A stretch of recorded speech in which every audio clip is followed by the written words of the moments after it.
ডাকসু নির্বাচনের প্রচারণার খবর জানাতে ঢাকা বিশ্ববিদ্যালয় থেকে যুক্ত হচ্ছেন আহমেদ সোহাগ। সোহাগ, প্রচারণা কেমন দেখছেন? প্রার্থীরা কি ধরনের প্রতিশ্রুতি দিচ্ছেন ভোটারদের?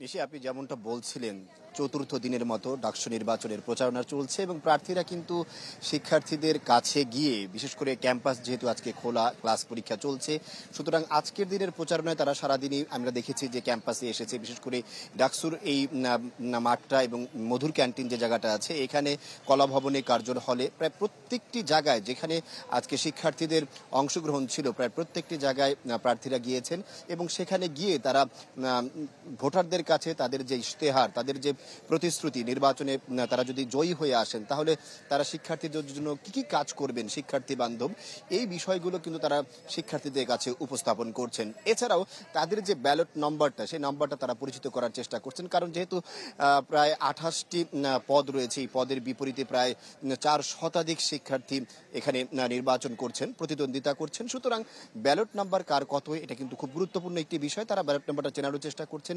শিক্ষার্থীরা চাচ্ছেন যে ডাকসু যে নির্বাচিত হবে তারা অবশ্যই তাদের সবগুলো কাজই শিক্ষার্থী বান্ধব করবে এবং সেই সমস্ত প্রতিশ্রুতিগুলোই কিন্তু আমরা দেখতে পাচ্ছি। বিশেষ করে তাদের যে আবাসন সংকট রয়েছে নারী শিক্ষার্থী এবং পুরুষ শিক্ষার্থী উভয়ের জন্য, সেই আবাসিক সংকট, যানবাহনের যে সমস্যা রয়েছে, সংকট রয়েছে, সেই সংকট সমাধান। এছাড়াও সাধারণ শিক্ষার্থীদের জন্য চিকিৎসার যে সুব্যবস্থা ঢাকা বিশ্ববিদ্যালয় এরিয়ার মধ্যে নেই, এই বিষয়টাকেও নিশ্চিত করার মতো তারা কয়েকটি প্রতিশ্রুতি দিচ্ছেন। অর্থাৎ বলা যায় যে তাদের প্রতিশ্রুতিতে আজ সারাদিন ধরে বা গত 4 দিন ধরে আমরা যা দেখতে পাচ্ছি, প্রায় সবগুলো প্রতিশ্রুতি এখানে শিক্ষার্থী বান্ধব ছিল এবং ক্যাম্পাসের স্বাভাবিক পরিবেশ বজায় রাখার জন্যই তারা শিক্ষার্থীদের কাছে প্রতিশ্রুতি দিচ্ছেন এবং শিক্ষার্থীরা সেটা গ্রহণ করছেন। সব মিলিয়ে বলা যায় ডাকসু নির্বাচনে যারা প্রতিদ্বন্দ্বী ভোটার এবং প্রার্থী, সবার মধ্যে নির্বাচনের যে আমেজ সেটা পুরোদমে শুরু হয়েছে।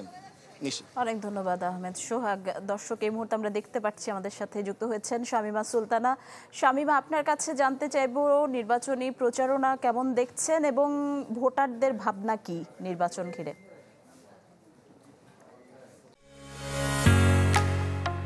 ঢালাইয়ের সেরা প্রিমিয়ার সিমেন্ট।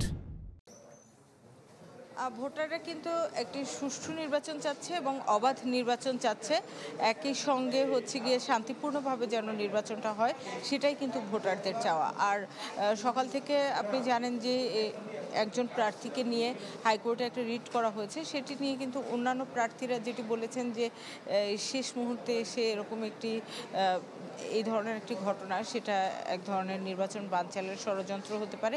এটা ছাত্রদলের পক্ষ থেকে ছাত্রদলের জিএস প্রার্থী তিনি বলেছেন এবং একই সঙ্গে অন্য যারা প্রার্থী আছেন যার বিরুদ্ধে এটি করা হয়েছে রিটটি, তিনিও কিন্তু বলেছেন যে তারা যারা হচ্ছে 71 এবং 24কে মুখোমুখি দাঁড় করাতে চায় তারা এই ধরনের ষড়যন্ত্র করছে। একই সঙ্গে নির্বাচন কমিশনের সাথে আমরা কথা বলেছি, তারা যেটি বলেছেন যে এই রিট নিয়ে যদি নির্বাচন কমিশনে কেউ কোনো ধরনের অভিযোগ দেয় বা রিটে যে ধরনের অভিযোগ তোলা হয়েছে সেটি যদি তাদের কাছে আসতো তাহলে তারা সেটি বিবেচনা করে তাদের মতো করে সিদ্ধান্ত নিতেন। আর যেহেতু এখন আদালতে যাওয়া হয়েছে, আদালতে এটি এই রিটের প্রেক্ষিতে যে ধরনের কথা বলা হবে, যে ধরনের নির্দেশনা দেওয়া হবে সেটি অনুসরণ করবেন নির্বাচন কমিশন, সেটি কিন্তু তারা জানিয়েছেন। একই সঙ্গে তারা বলেছেন ভোটিং বুথ যেমন বাড়িয়েছেন তেমনি ভোট চলাকালীন সময় শেষ হয়ে গেলেও ভোট দেওয়ার জন্য যারা লাইনে দাঁড়াবেন তাদের সবাইকেই ভোট দিতে দেয়া হবে। সেটির জন্য যদি 4টার যে নির্ধারিত সময় সেটি যদি শেষ হয়ে যায় তারপরেও তাদেরকে সব ভোটারকেই ভোট দিতে দেওয়া হবে। অনেক ধন্যবাদ শামীমা আপনাকে। দর্শক দেখছিলেন ডাকসু নির্বাচনের প্রচারণা এবং ভোটারদের ভাবনা নিয়ে জানাচ্ছিলেন আমাদের সহকর্মীরা।